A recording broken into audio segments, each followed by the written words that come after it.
Hello, good afternoon, everyone, and welcome to our meetup about embedded products development and testing practical approach. So in advance, thank you for all of you to be present here in this meetup, and it will be a pleasure for me to show this presentation to you. So my name is Luis, I'm lead tester in Andersen, and I'm here from 2 years ago, and I will show today a practical example about embedded. We will follow the model, okay? And I will try to do that how much more practical as possible, okay?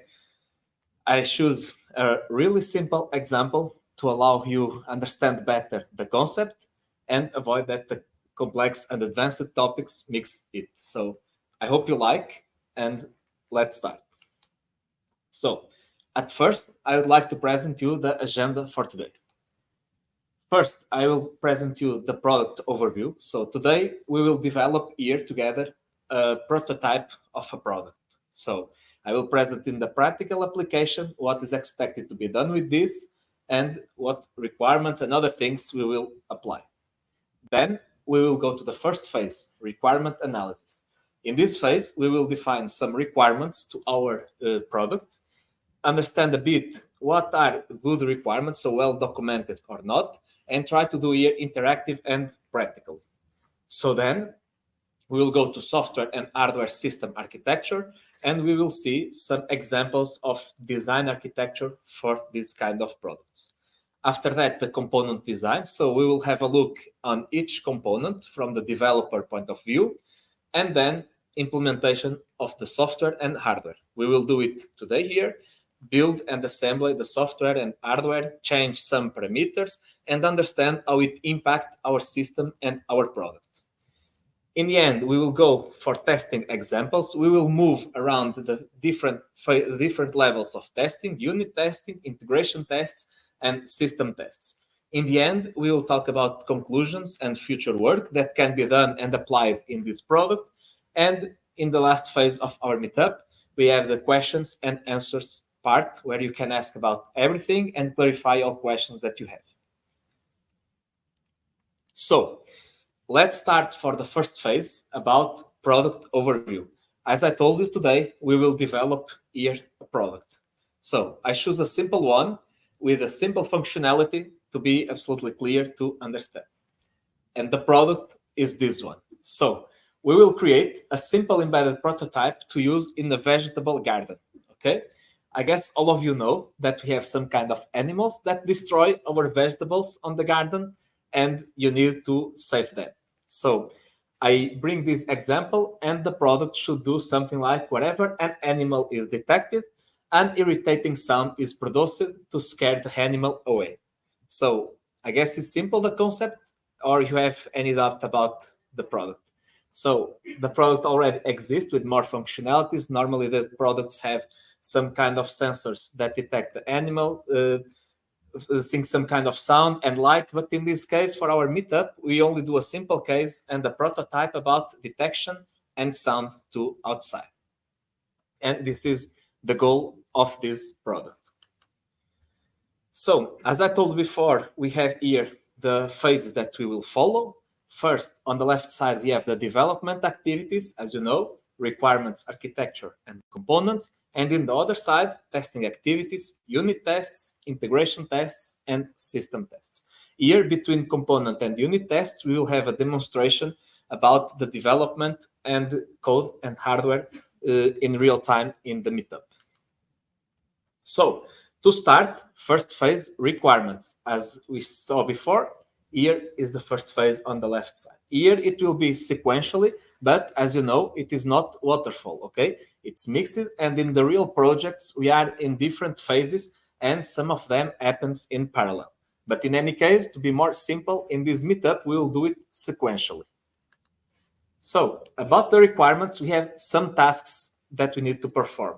Basically, gathering requirements from stakeholders, then analyze and documenting functional and no-functional requirements. We will have a look on this product, what can be functional and no-functional requirements, and the difference between them and how can we write them.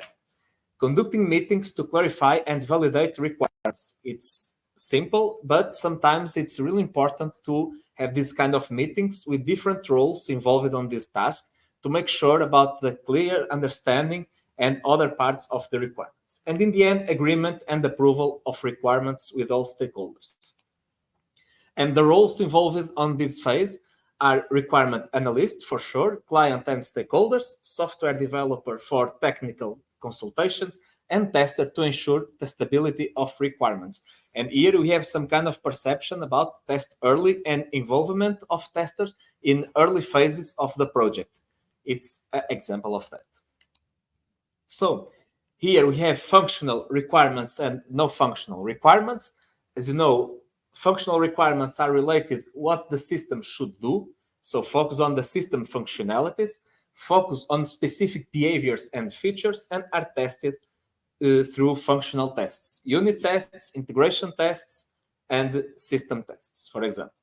No functional requirements, it's more related how the system performs its functions. So focus on quality attributes and performance and are verified through no functional tests like performance, usability, and security.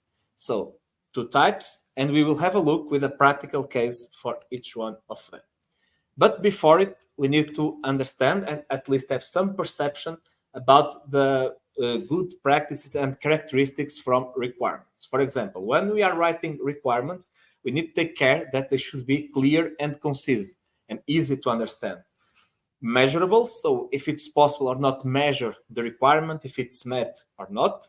Complete, giving us a complete information, not only of the information to open space for assumptions that can generate errors or can generate bad things on the project. Consistent, so a requirement should have consistency through all the document of the requirements. Traceable and verifiable, should be possible to verify that this requirement is testable. So that are the generic and theoretical characteristics, but now we will have a look in practical case, and let's do the first practical task. Define requirements for our prototype. First one, the system should detect objects. It seems simple, okay? Seems a good requirement and seems that match exactly what you want because our product should detect the object or the animal or something like that and emits a sound. But this requirement is very, very generic. So does not specify the type of the object, distance, and conditions. I cannot know nothing about that.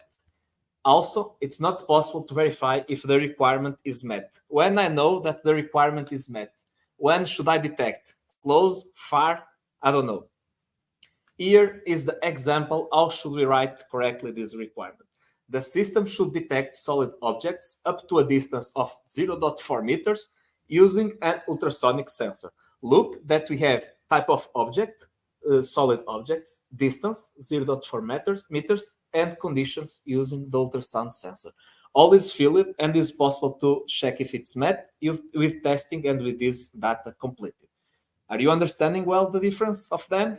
So first requirement for our product is defined. Move to the next one. Look that you are talking about functional requirements, okay?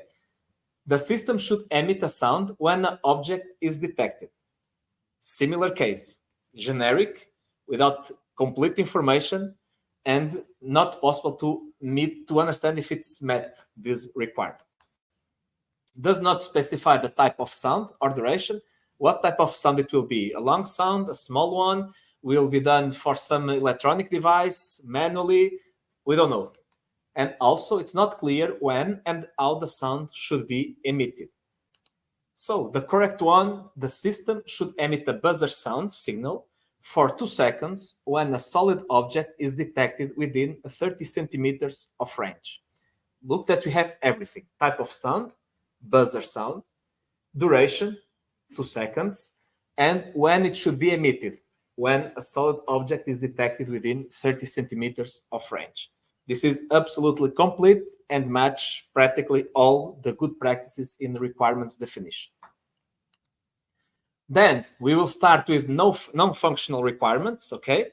And one example is the system should be fast. But what means fast? 1 second, 1 hour, 1 day, 1 year, not specified, right? And is this does not specify what fast means. It's generic again. Also, there is no clear criterion to measure the speed. So we need to redefine and rewrite this requirement correctly. The system should respond to the detection of an object within 100 milliseconds after being detected by the ultrasonic sensor. Look that here it's complete, and we have the definition of fast, less or equal than 100 milliseconds, and clear to measure the speed. Look to the differences. So another non-functional requirement, the system should consume low power. A characteristic, or at least a requirement from a lot of embedded products, it's about low power consumption. And here it's one. Again, generic, the system should consume low power. So what is low power? Yeah, it's not clear. Does not specify what low power means, and there is no clear criteria to evaluate power consumption. And the right one, the system should consume no more than 50 milliwatts of power during the operation. Look that we specify what means low power, 50 milliwatts, and the criteria to evaluate during the operation. We need to clarify it because it can be in standby, in working mode, so we need to specify all of that things. So last one about reliability. The system should be reliable. Another requirement, and again, generic. Does not specify what level of reliability is expected, and there is no clear criteria to evaluate that. And the right one, the system should operate continuously without failure for at least 1,000 hours.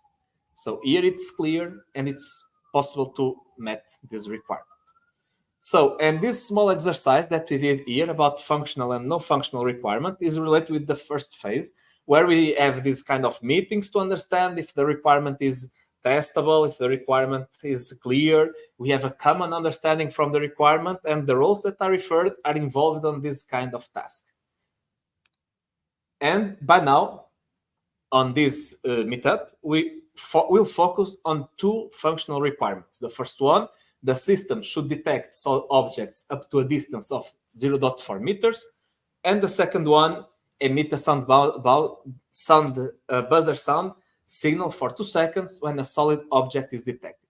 We will focus on that too, because we are limited in terms of time, and I will show you a simple example to allow understand clearly the concept. Okay? So now architecture. Another phase. We pass from requirements, and now we are in the architecture part. So in this part, we need to analyze requirements to determine the system architecture. So at this part, we need to plan how to do the system architecture, defining software and system architecture, creating architectural diagrams, example, model diagrams, interfaces, and things like that.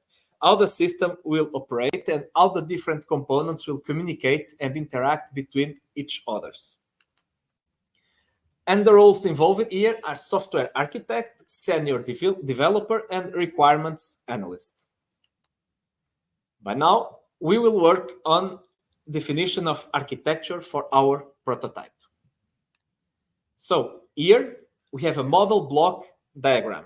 To put it more simple to understand, I divide different models in different hardware parts. And here we have ultrasound, that it's regarding detection model, one component, connected to another component, domain one, and connected to another component about the sound.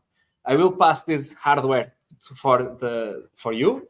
You can have a look and see these devices on your hands. And basically, this is a model diagram, ultrasound, microcontroller, and sound that match our system. This is our system together. Model interfaces, look that here, it's more related with and close with the code, and where we have a detection model, main model, and sound model, and the way that they interact one to each other. We have here some kind of interfaces, and they send values, send parameters, and other kind of things. For sure, in more complex projects, they have a lot of interfaces, protocols of communication that share a lot of things, But here, just to show you and simplify, I will put it like that. 3 components connected, and this is the model interface that I would like to show to you. Here we have different functions used in each one, and the model is like that. Then we can also have a model workflow. So this is also related with the connection and architecture. And as you can see, the system starts, goes to the sensor that reads the data, read the data. Then if the object is detected, move to the left side and the alarm turns on. If not detected, the alarm turns off and be in this cycle in infinite loop. So this diagram shows how the system works. I put here the pictures of the hardware, but for sure in real projects, we don't have normally the devices close to these diagrams. It's only to help the understanding on this point and what hardware is responsible for what. So now we will pass to the next phase, the components. So we finished the requirements, architecture, now the components. Just a reminder, requirements, we define the requirements, functional and non-functional for our system. Then we define the architecture, how the different components will communicate between one to each others, how the different components interact, interfaces, like of that things. Now we will have a look to the components. So the smallest part and as one. In this phase, we should implementing software components according to the defined architecture. Then writing code following best practices and coding standards. Conducting code reviews and pair programming and documenting the code and developed components. That are the tasks that are performed on this level.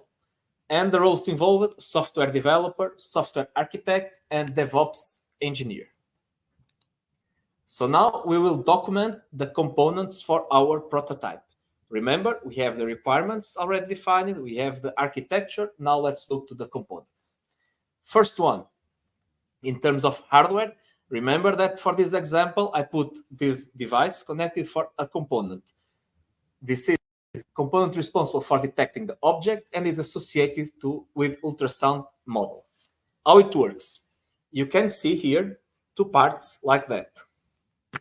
Okay, and they are represented here. One part is the trigger that sends ultrasound signal, and another part is the echo that receives this ultrasound. Look, I emit from the right side, and if I don't have anything in front of me, the ultrasound go until lost. But if I have here something, the object will reflect the ultrasound, and the receiver will receive the reflection and understand that object is detected. Is this clear? So this is one point, detect the object. And another functionality of that is about, as we know, the speed of sound, consider the time that the sound delays to go for one side to other side, is possible to know exactly what distance the object is between me and the object. And this is about hardware. About software. This model, it's here representing for one unit, one function, okay? And this is the flowchart of the function. It's quite simple. The function starts, look to the diagram, then we'll read the distance from the ultrasound, and if the distance is less or equal that the distance allowed, it will say detected. I found the object. If not, okay, not detected. Let's move on, as we have here, okay? And return false if, okay, I don't detect. Return true, okay, I detected the object. So this is some kind of documentation from components, and the people that work on unit tests use this documentation to drive the unit tests. Can be the diagrams or documentation in terms of tables, like this. As you can see, it's the same code of the previous slide, but here is the documentation in a different way. Basically, we have the int input parameter, that it's this one. This one means what distance I want to touch the alarm. If I send them 10, in 10 centimeters, the alarm will trigger. If I put 20 in 20 centimeters, if I detect something, the alarm will turn on. And the output is the return true or false according detected or not detected. Then we have the buzzer. This is the component responsible for the sound. This is similar to the one that you have in your computers. Basically, this device will produce a sound when the object is detected. And similar for the previous one, we have here a function, okay, where we receive some kind of parameter and alarm enable. If it's enabled, turn on. If it's not enabled, turn off. Look to the code, receive here enable. If it's enabled, turn on. I wait, and then if not, turn off. Basically like that. And this is also another unit in this component. Here, in terms of table, it's represented in enable. It's a boolean that it receives input, and if it's one, let's say enable turns on. If it's disabled, it turns off. So basically, is that about this component? And that's it. About the left side of that, okay, remember that I told that phases can be mixed because we are working in terms of agile, and here we will have a look in terms of implementation. So in terms of implementation for this meetup, I will include here a part of hardware, okay, where we have as it is a prototype, we have here the microcontroller and the sensor and the board to do this type of examples, and we have a sound buzzer, okay. So the hardware is already built here, and you have the devices on your hands. They already passed it to you, and it's connected here in this board, okay. Connected the hardware, it's working, everything is fine. Then we have the code implementation. So the code at the first part, we have some kind of definitions and the constant variables. We have the setup where we configure different parts. And let's say the main part of the code, it's here in the main function, alarm sound function, and object detection function. So 3 functions, let's consider them. And basically, that functions, you already saw them in the previous slides when we talk about the components. We have the flow charts for that functions, and they are used to manipulate and program our code. So now we will have some kind of demonstration, okay, in real time. Let me prepare it. I will compile the code in this symbol here. Yeah. And then we will do some kind of thing like flash software in the board or send the program in the board. At this point, I press this arrow and the code is moving to my board. Okay. The board is uploading that. It's done. And as you can see, we have the code here, as I told you, and the definition is it's here. The definition is if the object is equal or less than 30 centimeters, the alarm turns on. I open here the serial monitor where we can see the message from the program telling us some messages. That messages are here, okay? We write this, for example, serial print alarm off is some kind of log as we have in mobile devices and things like this. It's exactly the same. And here I will define the distance, 30 centimeters, okay? I will compile it again, send it to our board. The board already have the program, it's running, okay? And now look to our screen. We have here a random number, 2232, something like that, and the alarm is off. Yeah, it's not emitting any kind of sound. But if I put my hand in front, it's telling me that we have detected the object and it is 10 centimeters close to me. I put a bit far. Can you see it increasing? 18 and things like that. Okay, let's go more. 29 and turn it off because I put here 30. Okay, but I can go to my code, change this 30, for example. I will compile it, send the code to my board,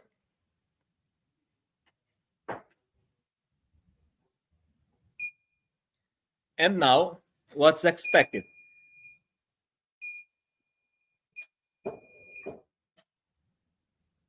14, it's off, okay, but I will be more close.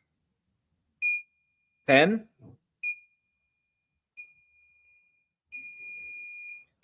alarm detected, okay? Sorry? Yeah.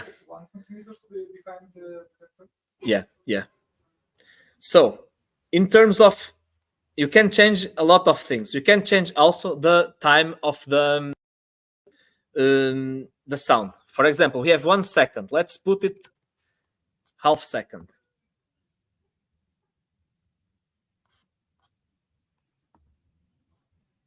The code is moving to the board.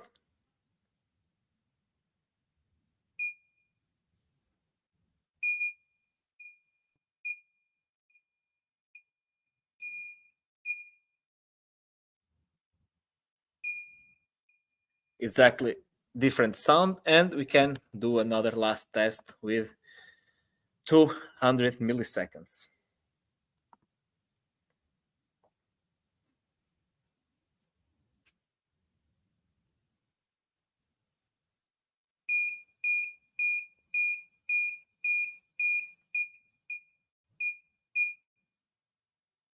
Alarm off.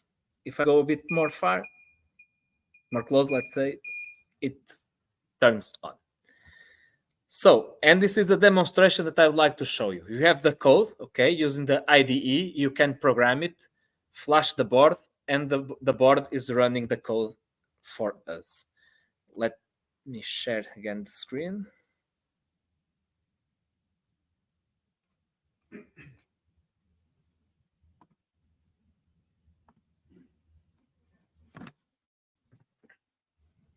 Yeah, and this is the code as I presented to you that we use it to program and flash the board. So this is from development side, create the assembly the hardware, put the code running inside. Of course, this kind of code, it's not done so simple like that, okay? The developers are working as continuous implementation. For example, we using Git or other software version control, and they implement, merge the things, add functionalities and things like that. For sure, here we are using a simple example, and it's only to have the concept and idea, but it's absolutely more complex than do just a simple code, for sure.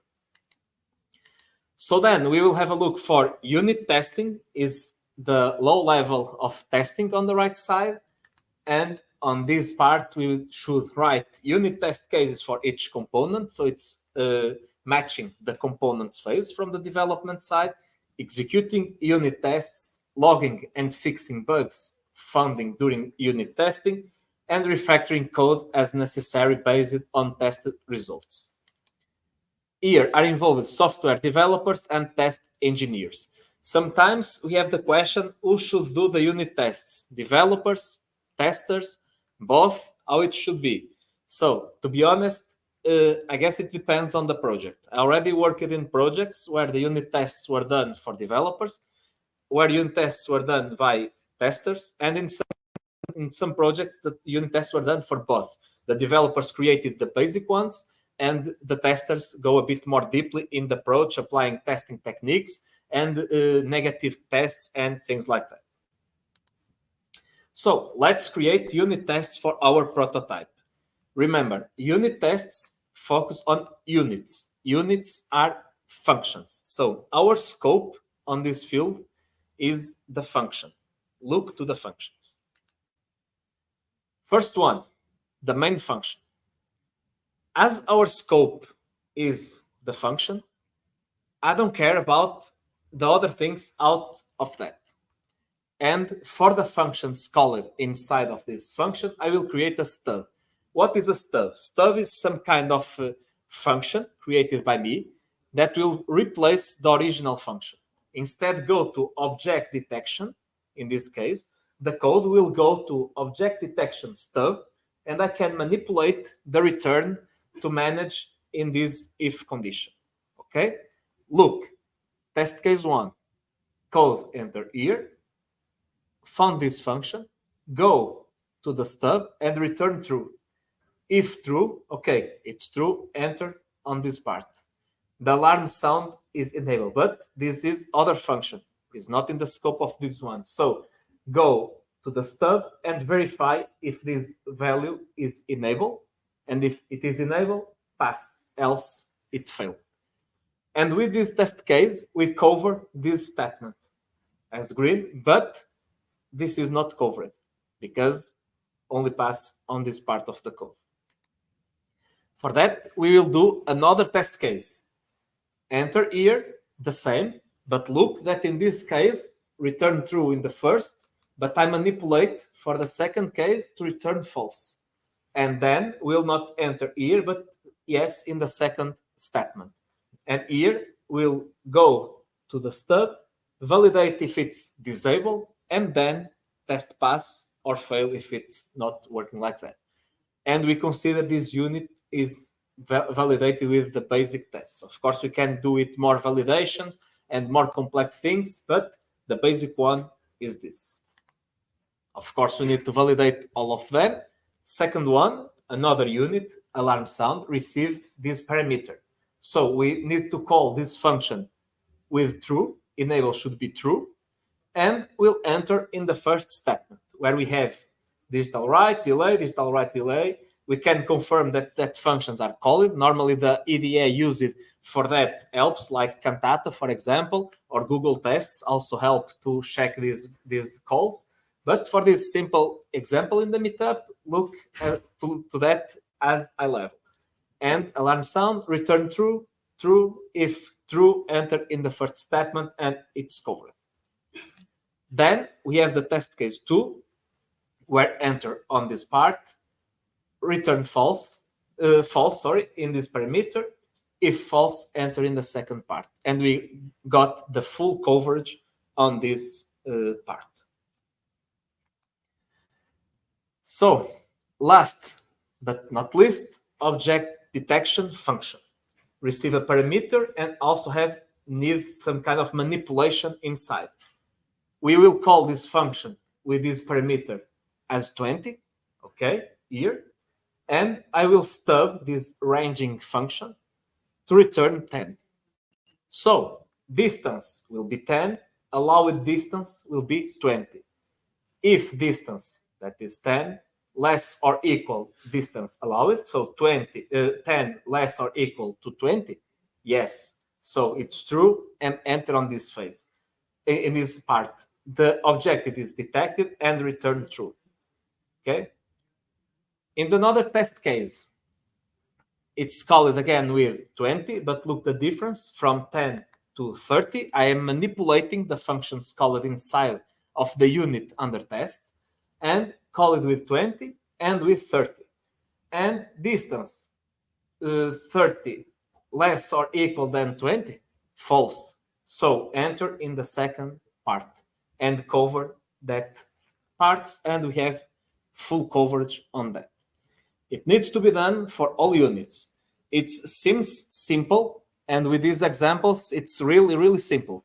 But in big projects with while loops, switch, pointers, memory manipulation, and things like that, it can be a really, really complex task. And how much big and complex in terms of logic is the function done by developers, much more work we will have in terms of unit testing from our side.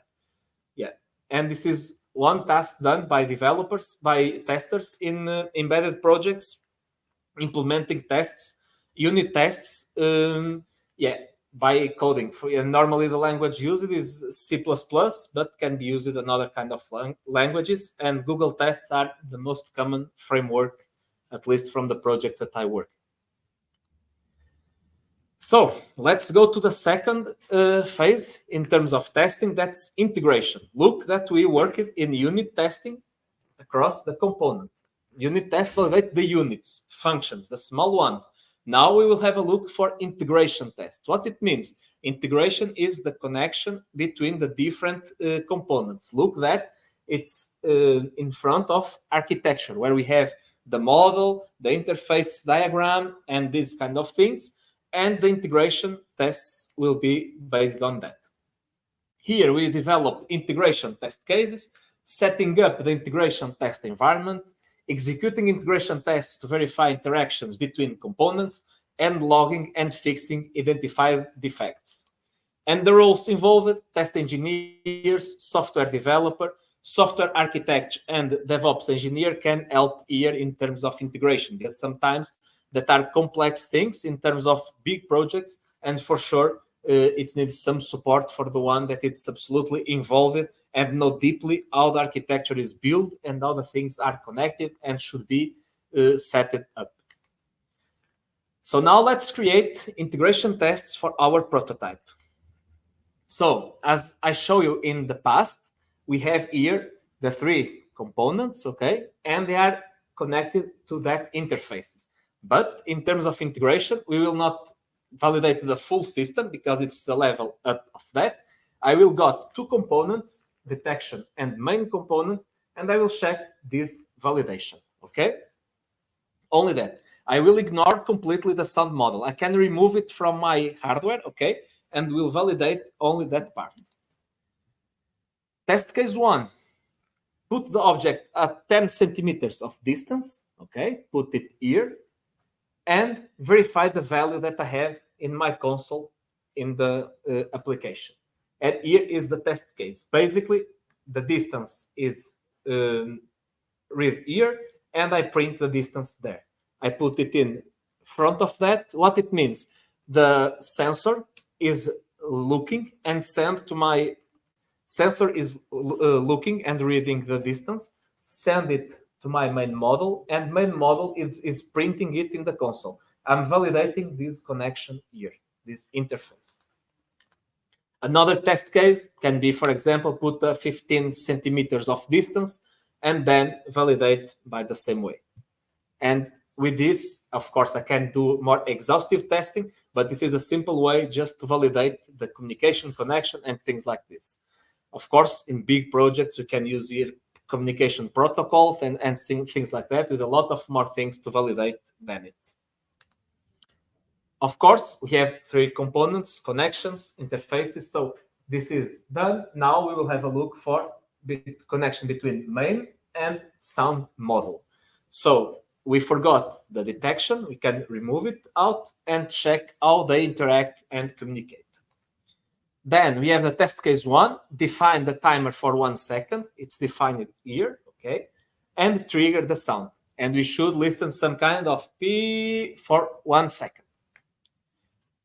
And then we have the test case two. We can test it for 0.5 seconds, trigger the sound, and we should listen that. As you can see here, it's changed for 500, sorry. Yeah. And in terms of integration tests, is this. And now we will pass to system tests. System tests are in the top level. Remember, you pass from unit, integration, now system. And in this phase, we're developing system test cases, setting up system test environments, so system as one, okay, and executing system tests to verify the functionality of the entire system. So here, all components, our models are connected, interacting between each other, and the system is looked as one, and logging and fixing identified defects. Roles involved: test engineer, performance testing specialist, security testing specialist, and end users for acceptance testing. So let's create tests for our system. Basically, the first one, the system should detect solid objects up to 0.4 meters using an ultrasonic sensor. So for this case, we can have a look for our console quickly, okay? And we can see 15, 20, 43. Is possible to measure objects about 4 meters. What means 40 centimeters? Right. I'm measured 44, 46, 48, 50. So my limit is 40. Let me put on the requirement. My limit is 0.4, 40 centimeters. And yeah, it's verified. Another one, emit the buzzer signal in 1 second when a solid object is detected 30 centimeters range. So 1 second, it's here. And 30 centimeters should be this parameter. I save it and send it to the board.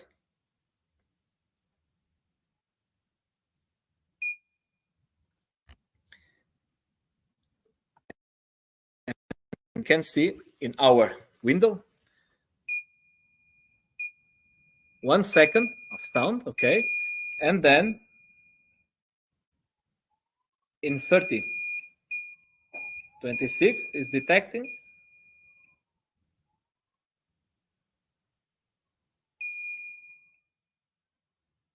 Okay, so both requirements are validated, yeah, with simple tests, and that are tests for our system. We validate all the system as one and completely. So, future challenges, because as I told, it's a really, really simple example. Okay, it can be integrated with Bluetooth to interact with the user, with Bluetooth to communicate, to share some statics, data, and things like that. Camera, integrated with a camera and OpenCV libraries to identify what kind of object am I detecting, if it's an animal, if it's a person, if it's something like that. Flashlight, not only use the sound, but also flashlight incorporated with the product. AI integration and updates over the air to allow keep the system updated and without user interaction.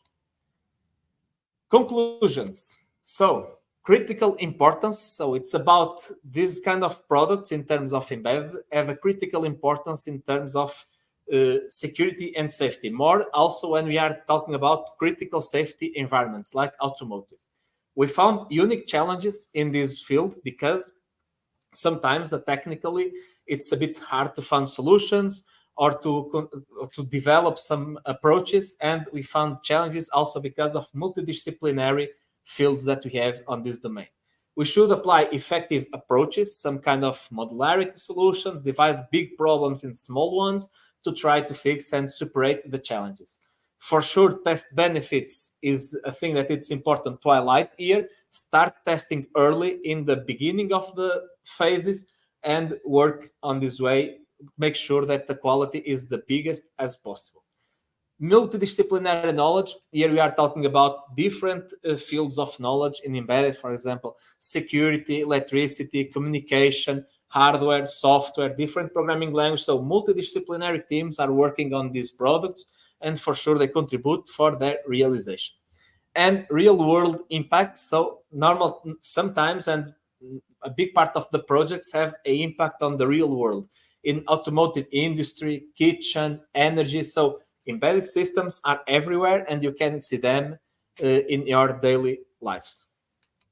So that's it. And thank you all for your participation, for your attention, and for your time to be assisting, not only in person, but also for the online people. And I guess now we can open the topic for questions and answers. Please scan the QR code and leave your feedback about this meetup. And I open the space for questions.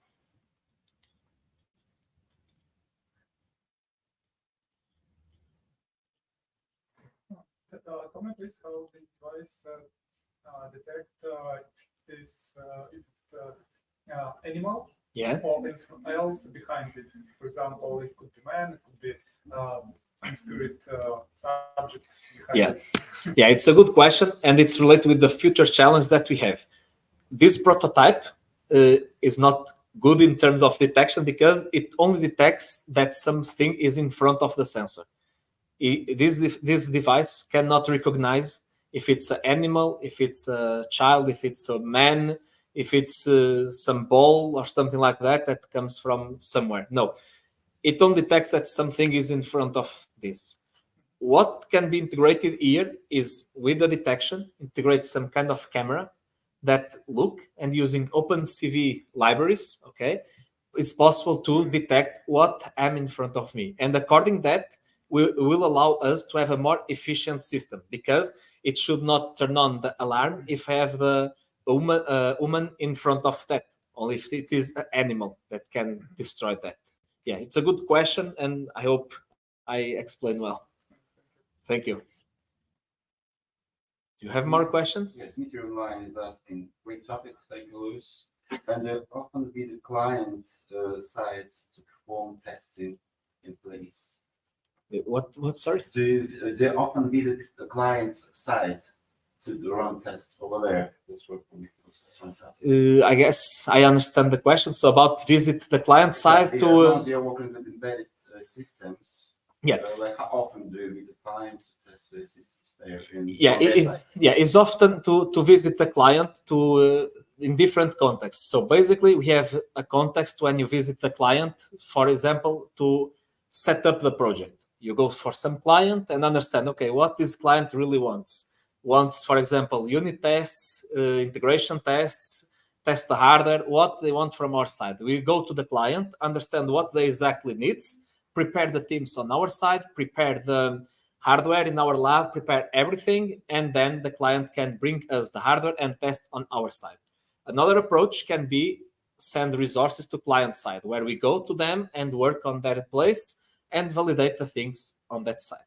About remote and physical work in terms of embedded. So when we are talking about hardware, normally it's important to be close to them, but in a lot of projects it's also possible to work remotely, because the test benches are located in different parts, for example, client parts, our installations, our lab, and we can access them remotely and work on that.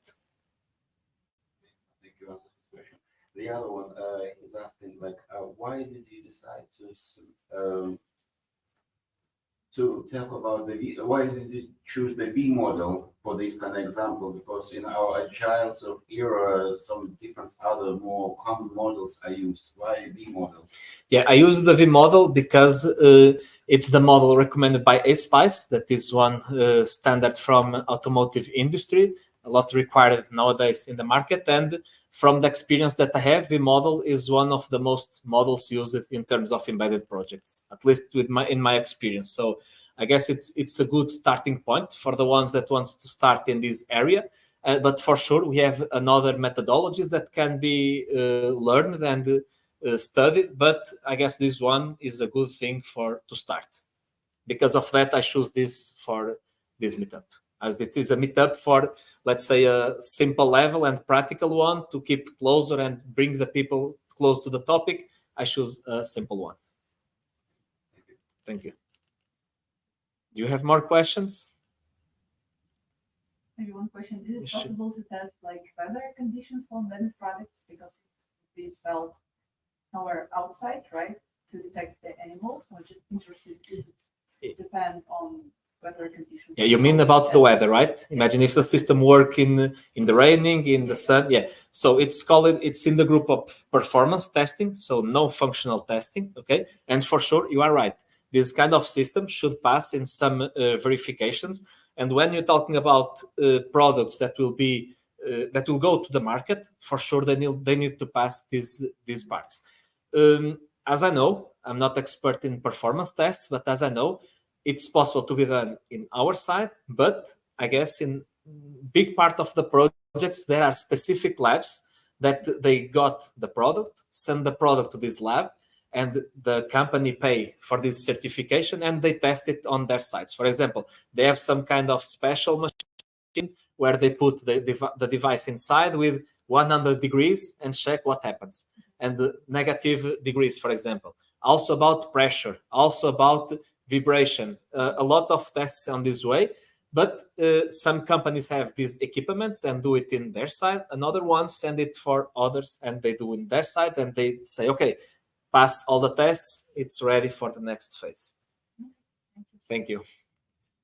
More questions, guys?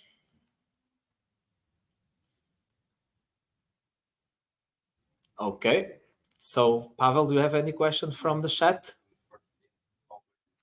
Okay, so thank you. Just to remember again to leave your feedback about this meetup. It's important for us to understand if you like it, if it matches your expectation. If you have some questions in the future, please don't hesitate to contact me. Always available to support you. And thank you again, all of you present here in the office, also all of you at home. Thank you for your time. Thank you for your participation. And we can consider the event closed. Thank you all. Thank you. Thank you. Thank you.